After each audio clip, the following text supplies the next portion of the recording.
Hi guys! So ayan, magluluto tayo ng sinabawang mackerel with malunggay. For today's video, samahan pa natin ng okra.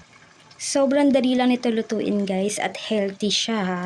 Kung meron naman kayong dilata dyan sa kusina, tara, buksan na yan at magluto na tayo ng sinabawang mackerel.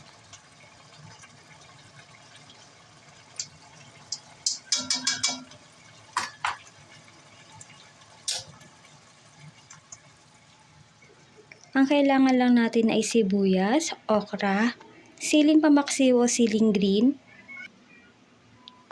bawang at kamatis. At ito, inihiwalay ko na pala yung sabaw ng mackerel. Ayan siya.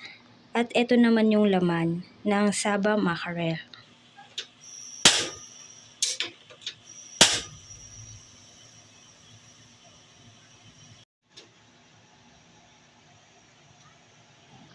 So, ganito lang tayo magluto guys. Simpleng-simple. Maglagay lang ng mantika.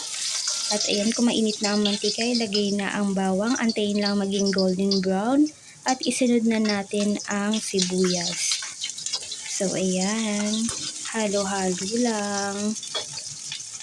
Pinahinaan ko pala yung apoy guys para hindi masunog yung aking bawang at sibuyas.